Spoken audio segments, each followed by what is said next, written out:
Next up in our series of squad previews, it's the Birmingham Phoenix. We'll be checking out their lineup and we're asking the big question, which is, are they too injured to compete in 2022?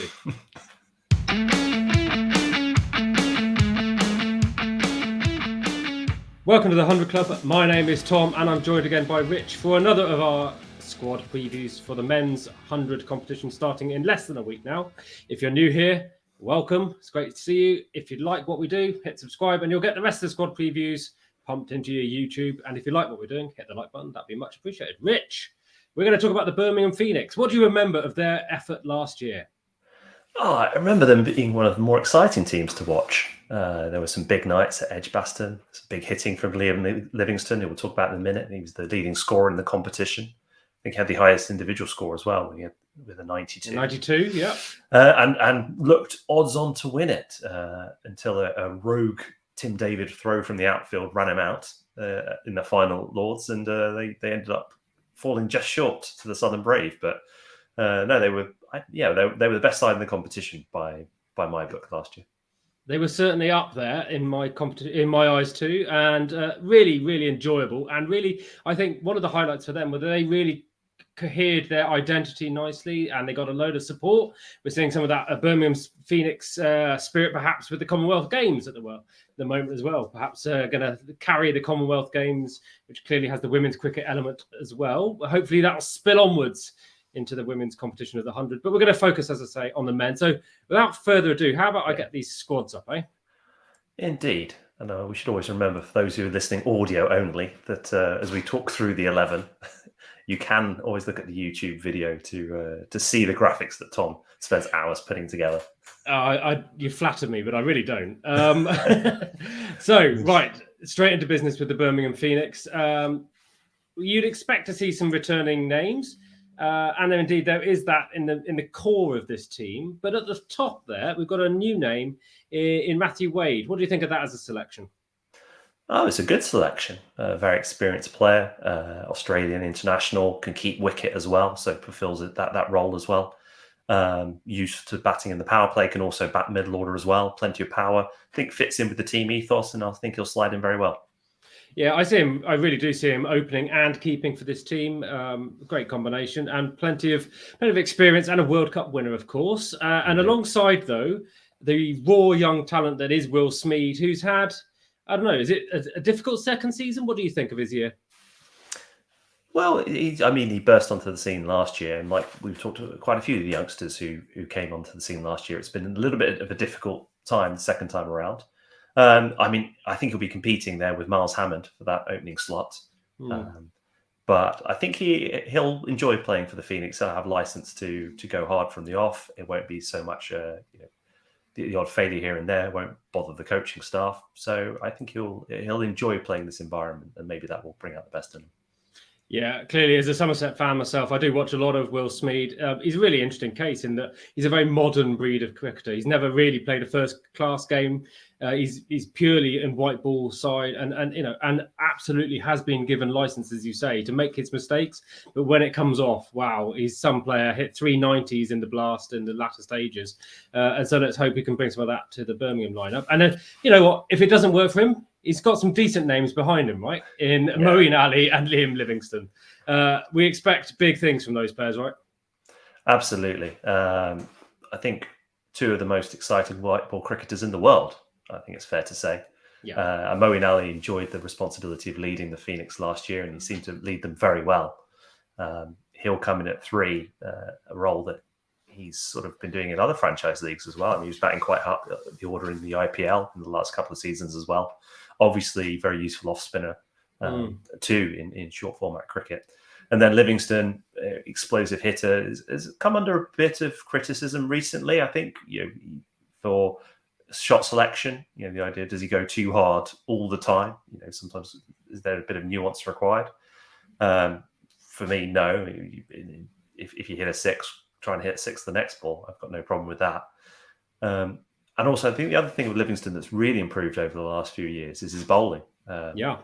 He's he's an odd one in that he generally bowls off spin to right-handers, and then he bowls leg spin to off spin to left-handers, leg spin to right-handers. So he's always moving the ball away, whatever he's bowling at people.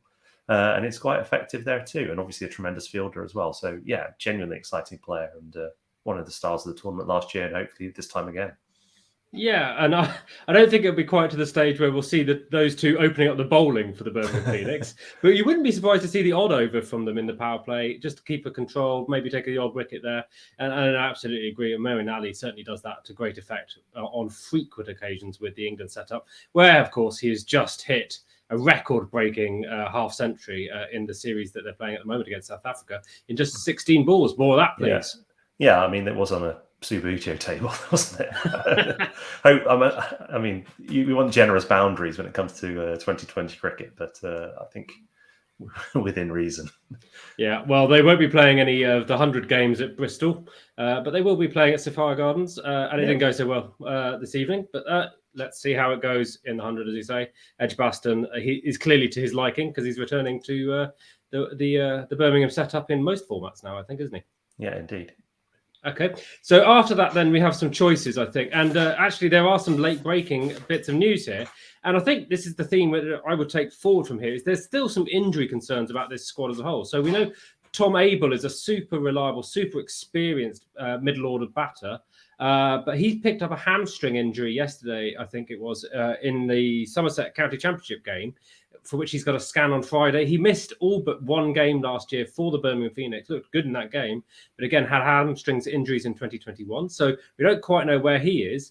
And we also know that Olly Stone, who you'd normally think was a shoo-in for their bowling lineup, is going to miss the whole tournament with injury as well. So talk us through the names that you think are going to be able to perform for the Phoenix there in the upper middle order, as it were. And whether you think, whether they think might need a few more signings to back them up.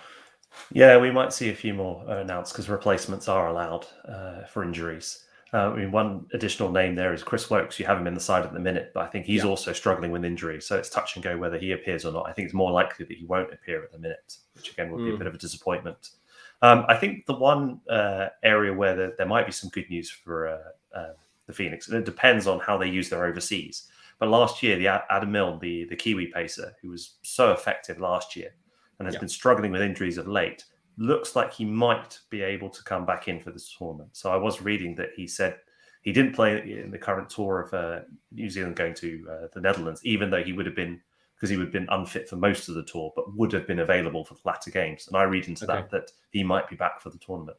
So if he is there, I potentially would bring him in because he's also, a useful lower middle order bat, probably ahead of the Australian Kane Richardson. Yeah. I mean, the other options, as we said, Miles Hammond could open instead of Will Smith, but also could be very useful in middle order. And then there's the young all-rounder Dan Mousley, who was picked up in the wildcard draft, who, again, pretty impressive strike rate in a short career in the Blast. 55 average in his games. Yeah, that's pretty incredible. Exactly. And we know from Chris Benjamin, who came into the 100 team off the basis of a handful of games for Birmingham last year, the Birmingham Bears, the Blast side, that they're not afraid to throw people in. So potentially if Tom Abel can't be there, then maybe Dan Mousley gets a chance. Yeah, and it could be that they have to shuffle the pack a few times. They do have some options to bring in signings. I was more cautious about Adam Milne.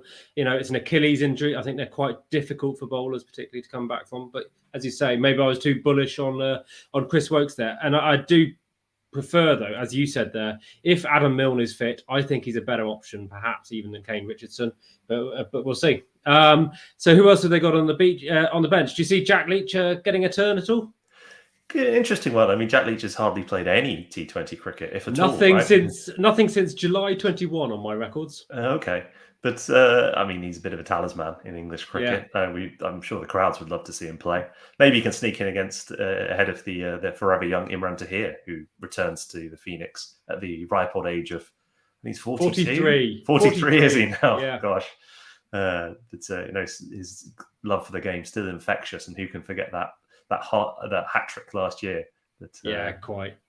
With him charging around the boundary for 5 minutes afterwards. if nothing else, if he repeats that, then I think the Birmingham faithful will be pretty happy with their ticket. It was quite a sight seeing him go, and I honestly do believe that he's going to be a feature again for the squad this year because he gets wickets, and actually in the middle orders, the middle overs in particular, he still bowls with a decent economy, about 7, which in the T20 game is very respectable indeed. So yeah. I think he's really a very good option, and we'll see plenty of game time. Big question then, Rich. Birmingham Phoenix got to the final in 2021. Can they repeat the trick in 2022?